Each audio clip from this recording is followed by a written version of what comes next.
Hello friends, welcome to UPSC PCS Hindi वालों। I hope आप बहुत ही अच्छे होंगे। आज का हमारा टॉपिक है भारतीय अंटार्कटिक कानून 2022। इसमें अधिनियम किए गए हैं और इसका उद्देश्य क्या है और किन किन संधियों पे भारत ने हस्ताक्षर किए हैं और क्या क्या प्रोटोकॉल अपनाए हैं जिसको फॉलो करके हम अपने अंटार्कटिक के पर्यावरण की रक्षा कर सकते हैं। तो इसमें हम देखेंगे भारतीय अंटार्कटिक कानून 2022 के अधिनियम किया गया है। भारतीय अंटार्कटिक कानून 2022 के बारे में इसका मेन उद्देश्य यही है कि पर्यावरण की रक्षा करना, ठीक है, अंटार्कटिका के पर्यावरण को रक्षा करना, परिस्थिति तंत्र को बनाए रखना, ठीक है, और यह अंटार्कटिक कानून संधि भी हुई हैं। ये तीनों संधियों में भागीदारी ली है राष्ट्रीय और इंटरनेशनल लेवल, राष्ट्रीय और अंतर्राष्ट्रीय लेवल पे भारत ने। ये संधियाँ कौन कौन सी है देखिए। अंटार्कटिक संधि के तहत मतलब पर्यावरण की रक्षा करने के लिए अंटार्कटिक समुद्री जीव संसाधन संबंधित कन्वेंशन भी बनाए गए हैं जो मछली पालन को बढ़ावा देते हैं। इस तरह के व्यवसाय को बढ़ावा देते हैं। अंटार्कटिका संधि के लिए पर्यावरण संरक्षण पर प्रोटोकॉल भी प्रभावी ढंग से बनाए गए हैं और इसके तहत इन तरह के कानून और प्रावधानों को बना के अंटार्कटिका के पर्यावरण को बचाने और उसको सुरक्षित रखने की कोशिश की जा रही है। पर कहाँ तक मतलब ये सफल हो पा रहा है और क्या क्या कमियां हैं, इसको किस तरह से दूर किए जा सकते हैं और उसको बचाने की क्या क्या मुहिम करनी चाहिए, क्या क्या प्रतिबंध लगाने चाहिए और किस तरह के कदम और उठाने चाहिए ताकि इन पर्यावरण संबंधित जो मुद्दे हैं उसमें सुधार हो सके। यहाँ देखेंगे इस कानून का मेन उद्देश्य क्या है। बिना परमिट या प्रोटोकॉल से संबंधित किसी भी अन्य पार्टी या किसी अन्य को अनुमति नहीं दी जाएगी। बिना अगर परमिट की अनुमति होगी तो ही अंटार्कटिका में जाके किसी प्रकार के कार्यक्रम या क्रियाकलाप कर सकते हैं, नहीं तो वहाँ पे बिल्कुल भी आपको अलाउड नहीं होगा। सेकंड पॉइंट है कि अंटार्कटिका में प्राकृतिक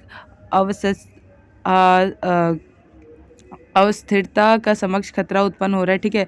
तो इसलिए उन्होंने क्या किया है, पर्यावरण को नुकसान पहुंच रहा है तो उसको रोकने के लिए क्या है, खनन जैसी प्रक्रियाएं हैं, खनन और खुदाई जैसी प्रक्रियाएं, उस पर पूरी तरह बैन लगा दिया गया है। थर्ड पॉइंट यही है कि अंटार्कटिका संधि और संबंधित कन्वेंशन के तहत निर्धारित भारत के दायित्व को पूरा करना है, ठीक है। अंटार्कटिका क्षेत्र में लगातार बढ़ते पर्यावरण के प्रबंध और अंटार्कटिका महासागर मत्स्य संसाधनों की सतत विकास में रुचि ले रहा है। भारत की सक्रिय रुचि किस में रही है कि वो वहाँ पे मछली पालन को और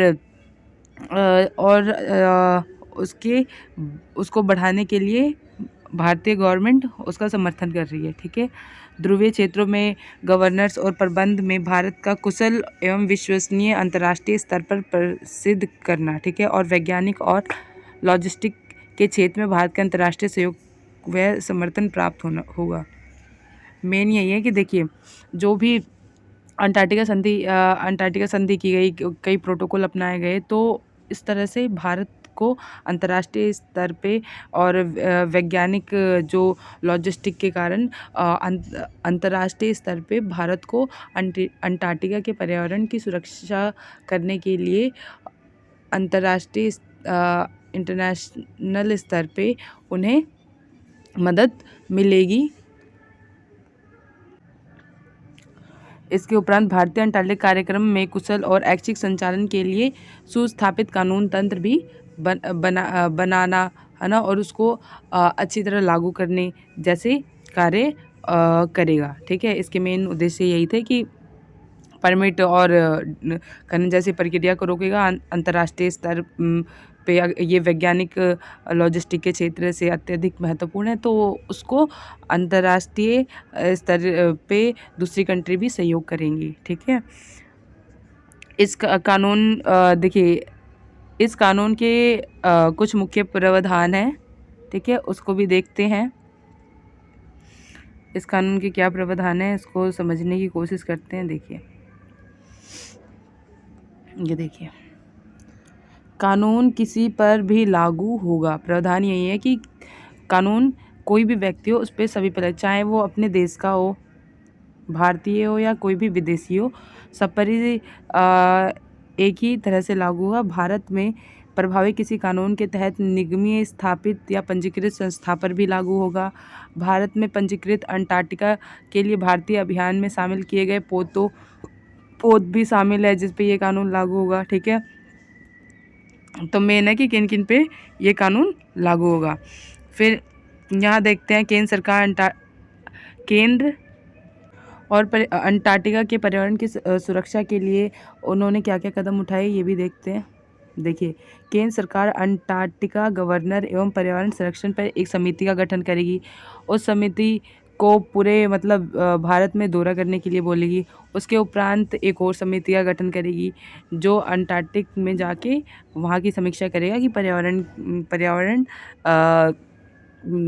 किस किस तह तक पहुँचे और उसमें और कितनी हमें सुधार की आवश्यकताएं हैं। कानून के मुख्य प्रावधान इसी तरह है कि जो हमारी केंद्र सरकार है, ये तो हमने पढ़ लिया कि किस तरह के कार्य कर रही है केंद्र सरकार, कानून बना रही है। उसके उपरांत भारत में जो देशी हो चाहे विदेशी एक तरह से ही मान रही है, ये सब देख चुके हैं हम। इसको देखिए,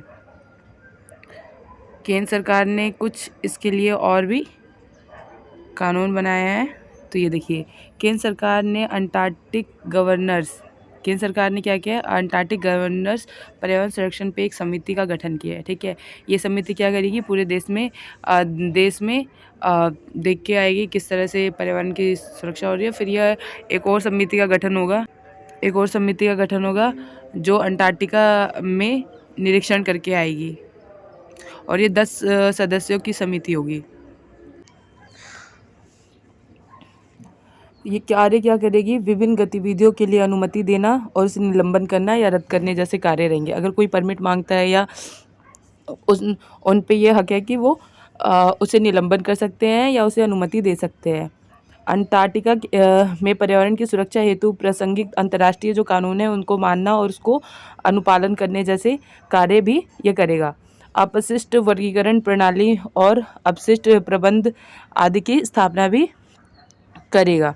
इधर हम देखेंगे अंटार्कटिक संधि के बारे में। अंटार्कटिक संधि है क्या और किस तरह कार्य करती है उसको समझते हैं। अंटार्कटिक संधि के बारे में, इस संधि को मतलब 1958 में हस्ताक्षर कर लिया गया था और उसमें 12 देश शामिल थे उस समय। ठीक है, और इसे लागू कब किया गया था, 1961 में लागू कर दिया गया था। इसके उपरांत जो 12 देश थे वो देखते हैं, Argentina, Australia, Belgium, Chile, France, Japan, New Zealand, Norway, दक्षिण अफ्रीका, यूएसएसआर संघ जो अब रूस के रूप में जाना जाता है, यूनाइटेड किंगडम, संयुक्त राज्य अमेरिका, ये सब थे। और भारत 1983 में इसमें शामिल हुआ और आज इसमें कुल मिला के 57 देश शामिल हैं। इसका मेन उद्देश्य क्या है इस संधि का, ये समझने की कोशिश करते हैं। देखिए, इस संधि का मुख्य उद्देश्य ये है कि अंटार्कटिक में वैश्विक विषैले युक्त जो परमाणु परीक्षण रेडियोधर्मीकरण है उसको रोकना है ना, शांतिपूर्ण अनुसंधान को गति देना और इस क्षेत्र पे अधिक जुड़े हुए विवाद है उसको निपटारा करना। और ये 60 डिग्री अक्षांश से देशांतरक एरिया कवर करती है। ठीक है, इस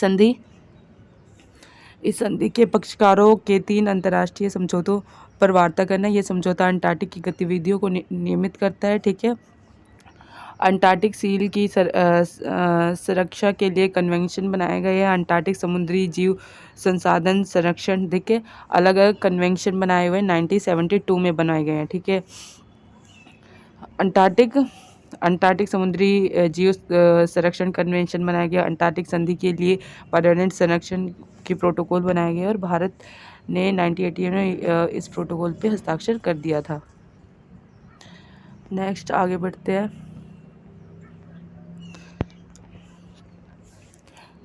परमिट प्रणाली क्या है, इसको समझते हैं। विभिन्न गतिविधियों के लिए समिति द्वारा दिया गया परमिट भारत में अतिरिक्त प्रोटोकॉल में शामिल अन्य पक्षकारों में अनुमति जरूरी होगी, है ना। इस गतिविधियाँ को नीचे देख सकते हैं किस किस रूपों में हमारे सामने दिखाई गई हैं। ठीक है, अंटार्कटिक में प्रवेश करना और वहाँ ठहरना। ठीक है, खनिज संसाधन से जुड़ी गतिविधियों को संपन्न करना है। ऐसे जानवरों और पौधों और सूक्ष्म जीवों को अंटार्कटिका में लेके आना जो वहाँ पे स्थायी रूप से नहीं है। अंटार्कटिका में जैविक नमूनों या किसी अन्य नमूनों को हटाना। ठीक है, और इस तरह के परीक्षण भी ना करना। जो जैविक हथियारों का परीक्षण होता है उसको भी बैन करना। खनन की प्रक्रियाओं को बैन करना। अंटार्कटिका के विशेष रूप से संरक्षित क्षेत्र या समुद्री संरक्षित क्षेत्र में प्रवेश करना और अंटार्कटिका या समुद्र में अपशिष्ट को छोड़ने पर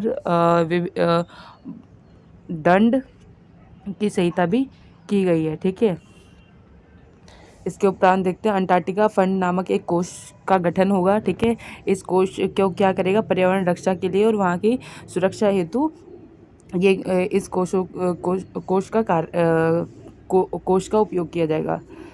इन प्रावधानों के उल्लंघन अगर कोई भी करता है तो इसके लिए कठोर दंड दिया जाएगा, और कोई भी परमाणु विस्फोट आदि करता है तो उसे 20 वर्ष की कारावास की सजा दी जाएगी। दंडनीय अपराधों की सुनवाई के लिए पदनामिक न्यायालय बनाए गए हैं। ठीक है, अंटार्कटिका में व्यावसायिक मत्स्य की अनुमति दी जाएगी, उसको बढ़ावा दिया जाएगा। इन 4-5 पॉइंट को गवर्नमेंट ने अप्रूव कर रखा है, और जो अगर जो प्रावधान बनाए, जो कानून बनाए गए हैं, अगर उसका कोई अनुपालन नहीं करता तो उसके लिए दंड का भी प्रावधान किया गया है। इन कानूनों के तहत प्रतिबंधित गतिविधियां कौन सी होंगी वो देखते हैं। परमाणु विस्फोट करना और रेडियो अपशिष्ट का निपटारा करने का कार्य करेंगे ठीक है, इसके बाद जो ये कानून है ये क्या करेंगे, देखो, नॉन स्ट्राइक मुद्रा के क्षेत्र में लाना। ठीक है, जो अपशिष्ट पदार्थ है, जो विनाशकारी पदार्थ है, उसको ख़त्म कर देना, क्षेत्रता से दूर करना। अंटार्कटिक समुद्री क्षेत्र पर्यावरण और हानिकारक जो प्लास्टिक पदार्थ है उसका निपटारा करना। अंटार्कटिका से किसी ऐतिहासिक स्थल या स्मारक को अगर कोई क्षति पहुंचाता है या नष्ट करता है, उसके लिए प्रावधान दिया गया है, या उस पर कब्जा करता है ना, और उसको अंटार्कटिका से कुछ अगर मिलता है, अगर उसको कब्जा करके उसको ले जाके कहीं और बेच रहा है, तो अगर इस बात का खबर चलते है गवर्नमेंट को, सरकार को, तो वो क्या करेगी, उसके लिए कानून बनाए गए हैं, उसको व्यापक स्तर पे उसके लिए दंड का प्रावधान करेगी। अब देखिए यहाँ पे अंटार्कटिका के बारे में हम कुछ और बातें जान लेते हैं। ये देखिए अंटार्कटिका के बारे में हम समझेंगे इतना महत्वपूर्ण क्यों है और इसके लिए इतना कुछ क्यों किया जा रहा है। फर्स्ट, यह दुनिया का 5वां सबसे बड़ा सुदूर दक्षिणी सूक्ष्म सतत क्षेत्र पवनों के प्रभाव वाला शीतलमय सर्वाधिक हिमवादी प्रायद्वीप है। मतलब सूक्ष्म है, बहुत तेज चलती है हवाएं और शीतल भी है, और बहुत ज़्यादा इसमें बर्फ़ गिरता है। यह कोई देश नहीं है, कोई देश तो है ही नहीं, ना ही कोई सरकार यहाँ सरकार है, यहाँ कोई स्थानीय आबादी भी नहीं है। इसके बावजूद भी पूरे महाद्वीप को एक वैज्ञानिक संरक्षण के क्षेत्र के रूप में देखा जाता है। वैज्ञानिक संरक्षण के रूप में देखा जाता है। जो भी शोध किया जाता है यहीं पे किया जाता है, जो बड़े बड़े सम्मेलन किए गए हैं यहीं किए गए हैं, तो इसलिए ये वैज्ञानिक दृष्टि से बहुत ही महत्वपूर्ण माना गया है। इस महाद्वीप में केवल 2% हिस्से पर बर्फ़ नहीं है, बाकी पूरे हिस्से पर बर्फ़ ही बर्फ़ है। परिस्थितियों को ठीक है, और यहाँ पृथ्वी की कुल हिम का 90% ताज़े जल, 70% हिस्सा यहीं पाया जाता है। ताज़ा जो जल होता है वो यहाँ पाया जाता है, और जो हिम होती है, जो बहुत ज़्यादा बर्फ़बारी होती है, सबसे ज़्यादा 90% तक बर्फ़बारी होती है। तो सोचने की बात है। इसलिए इनके लिए कई तरह की संधियाँ और कई तरह के प्रावधान और इंटरनेशनल लेवल पे कई तरह के कार्य किए जा रहे हैं। अंटार्कटिका के आसपास के महासागर का महत्व क्यों है? ठीक है, पृथ्वी की समुद्री और वायुमंडलीय प्रणाली का प्रमुख संचालन इसी से होता है। ठीक है, जलवायु संरक्षण में बहुत ही अनिवार्य हिस्सा और रोल निभाता है। महासागरों में जो खनन गैस जो महत्वपूर्ण खनिज निकलते हैं उसका कार्य करता है। ये क्या है, सूर्य की किरणों जो हमारे तक सीधी नहीं आती, अगर सीधी आती तो इंसान जल के भस्म हो जाता है, तो इसलिए परावर्ती होके आती हैं, तो हम मनुष्य जीवन यहाँ पे संभव है। ठीक है, और ये विश्व के समुद्री जीवों जैसे व्हेल, डॉल्फिन जो अब दिन प्रतिदिन खो रहे हैं, इस तरह के जीवों को बचाने और सुरक्षित करने में भी महत्वपूर्ण योगदान देता है। मनोरंजन के तौर पर भी हम इसे देखते हैं। ठीक है, और वैश्विक जलवायु परिवर्तन को रोकने, है ना, और ग्लोबल वार्मिंग को रोकने का कार्य भी ये करता है। नेक्स्ट ये देखेंगे भारत और अंटार्कटिका के बीच कैसा क्यों महत्वपूर्ण है और किस तरह भारत अंटार्कटिका के लिए कानून बनाए गए हैं। विशेष कानून जो बनाए गए उसको देखते हैं और किस तरह की एजेंसियां कार्य करती हैं उसमें। तो देखिए, वर्ष 1981 में भारत में अंटार्कटिका अभियान शुरू होने के बाद ही अंटार्कटिका के लिए कोई भी विशेष कानून नहीं बनाया था। स्टार्टिंग में तो कोई भी कानून नहीं बनाया गया था। भारत अंटार्कटिका से संबंधित निम्नलिखित सदस्य देखिए अलग अलग अंटार्कटिका से संबंधित निम्नलिखित सदस्य राष्ट्रीय अंटार्कटिका कार्यक्रम प्रबंधन परिषद भी बनाया गया। अंटार्कटिका अनुसंधान वैज्ञानिक समिति भी बनाई गई। फिर भारत के अनुसंधान स्टेशन भी हैं। ठीक है, राष्ट्रीय ध्रुवीय एवं समुद्री अनुसंधान केंद्र भी हैं जो गोवा में स्थित है। वहाँ भारतीय अंटार्कटिक कार्यक्रम का प्रबंध किया गया है। इसके तहत भारत में अंटार्कटिका में अब तक 40 वार्षिक वैज्ञानिक अभियान सफलतापूर्वक हो चुके हैं। तो वैज्ञानिक दृष्टि से बहुत ही ज़्यादा महत्वपूर्ण माना जाता है अंटार्कटिक के क्षेत्र को। ओके, अब देखिए आगे बढ़ते हैं, हम नेक्स्ट टॉपिक भी पढ़ेंगे आज ही।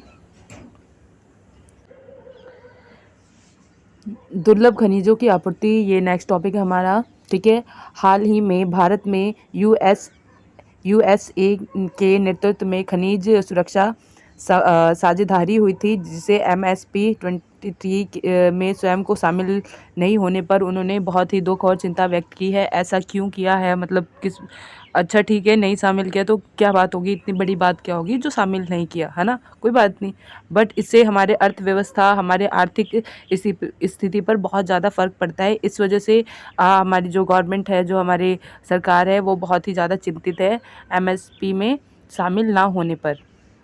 ठीक है, इसका मेन कारण भी देख लेंगे। MSP के बारे में थोड़ा जानते हैं। यह अमेरिका के नेतृत्व में 11 देशों की एक महत्वाकांक्षी साझेदारी है। इसका उद्देश्य दुर्लभ खनिजों की आपूर्ति श्रृंखलाओं को सुरक्षित और मजबूत बनाना है। इस दुर्लभ खनिजों में कोबाल्ट, निकेल, लिथियम, अन्य दुर्लभ खनिज शामिल हैं। ठीक है, इसके सदस्यों में अमेरिका, ऑस्ट्रेलिया, कनाडा, फिनलैंड, ठीक है, France, Germany, Japan, Republic of Korea, Sweden, United kingdom, Europe, ये सारे शामिल है। तो इसका मेन उद्देश्य क्या था, ठीक है, वो देखते हैं अब।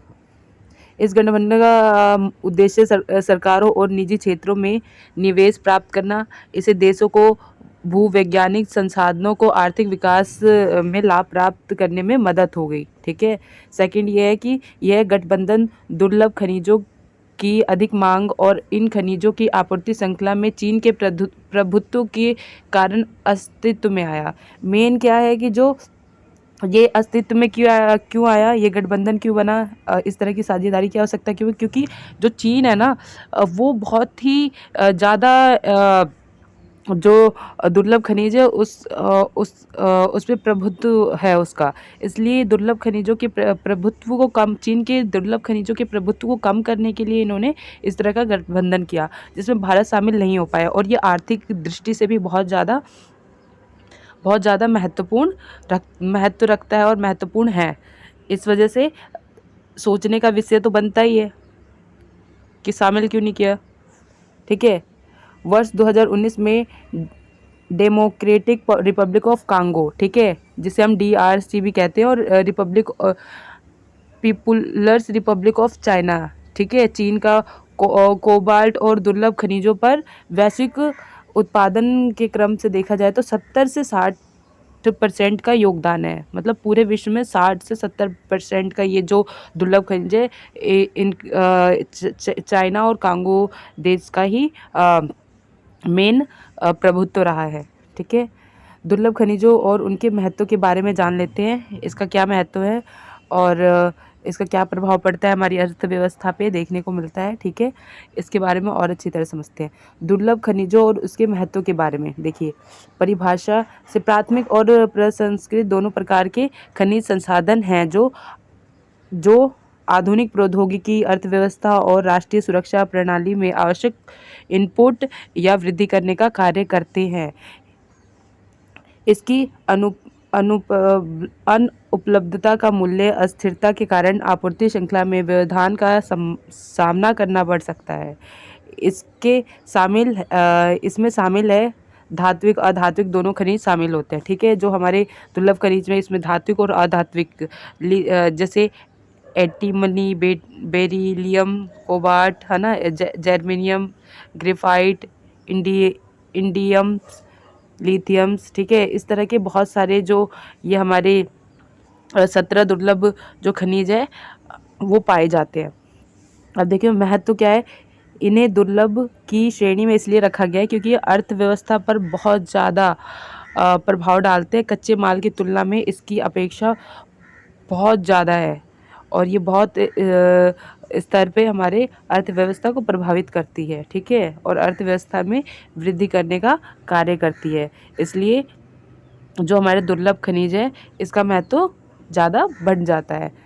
MSP से बाहर होना भारत के लिए चिंता का विषय क्यों है? हमें मतलब बाहर कर दिया तो ऐसा होना चाहिए ना, कोई नहीं बाहर कर दिया नेक्स्ट टाइम ट्राई करेंगे, बट नहीं, ये बिल्कुल ही चिंता का विषय क्योंकि हमारी अर्थव्यवस्था पर सीधा इम्पैक्ट डालता है। आमतौर पर दुर्लभ खनिजों का उपाय उन्नत प्रौद्योगिकी, कम उत्सर्जन वाली प्रौद्योगिकी उत्पादन के लिए किया जाता है, जो हमारी अर्थव्यवस्था को आगे ले जाने और बढ़ाने में मददगार साबित, जैसे कि टारबाइट, है ना, बैटरी संरक्षण उपकरण, है ना, सेमीकंडक्टर, हाइब्रिड कारों का उत्पादन, ठीक है।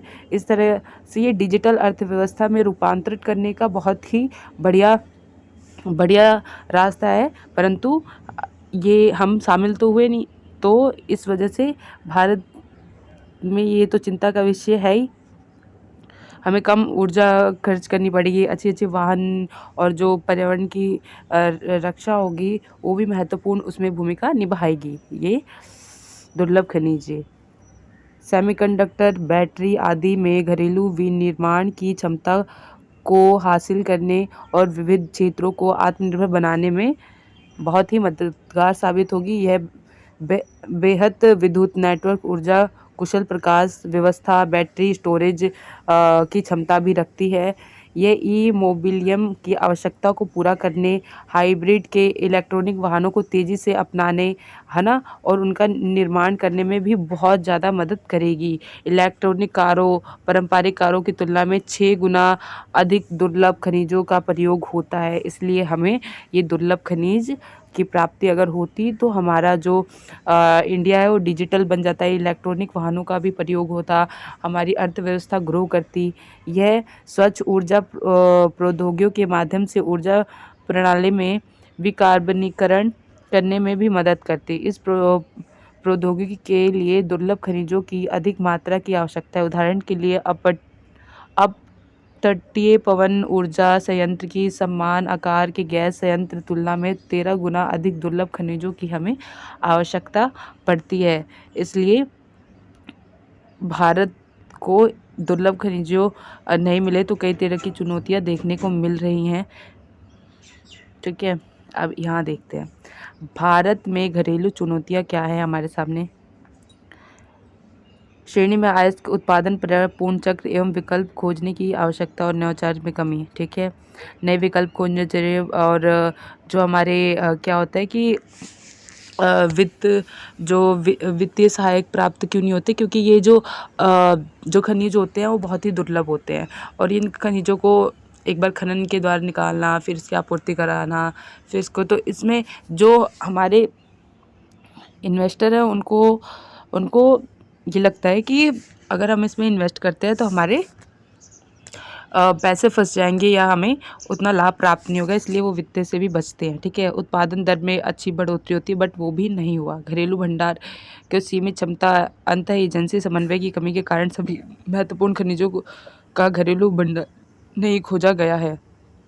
तो इसको क्या करना चाहिए, हमें खोजना चाहिए। दुर्लभ दुर्लभ खनिजों की आपूर्ति में हमारे सामने क्या चुनौतियां आती हैं वो देखते हैं। दुर्लभ खनिजों की निष्कर्षण, प्रसंस्करण, उच्च भौगोलिक केंद्रीकरण के अधिकतर देश इसमें आयात पर निर्भर हैं। बहुत सारे देश जो आयात पर निर्भर हैं, और जो चीन का एक अकेला प्रभुत्व है वो हमें देखने को मिलता है। उसके प्रभुत्व को कम करने के लिए इन्होंने कई तरह की आपसी साझेदारी भी की है। और देखिए और चुनौती हमारे सामने आती है क्या है, परियोजनाओं, जो हमारी परियोजनाएं बनी हुई हैं, जो ये हमारी परियोजनाएं बनी हुई हैं, इसमें क्या होता है कि जो हमारे ये कच्चे माल का उत्पादन है और ये दुर्लभ खनिजों का उत्पादन है, ठीक है, तो इसकी खनन प्रक्रिया से लेके, ठीक है, और प्रथम उत्पादन तक लाते लाते बहुत ज़्यादा समय लग जाता है। और इसलिए क्या होता है, बाजार में तरलता आ जाती है और कीमत में उतार चढ़ाव आ जाता है। इस वजह से इस परियोजना में जो हमारे व्यय करता और निवेश करता है वो बहुत ही कम भागीदारी ले रहे हैं, है ना। और दूसरा ये महामारी के कारण जो शक्ति संपन्न देश है, जो संसाधन संपन्न देश है, वो भी निवेश करने से बच रहे हैं। इसके कारण जो हमारे जो हमारे गुणवत्ता बढ़नी चाहिए जिस हिसाब से, उस हिसाब से हमारी गुणवत्ता नहीं बन रही। थर्ड ये है कि इन खनिजों के महत्व और जटिल प्रसंस्करण मूल्य श्रृंखला में इसके संघर्ष को लगातार में वृद्धि आ रही है। जैसे कि इस राजनीतिक जोखिम देखने को मिलता है, सामरिक जोखिम होता है, और दूसरा ये कि खनन जब करने जाते हैं तो वहाँ पे दुर्घटना की कई समस्याएं देखने को मिलती है।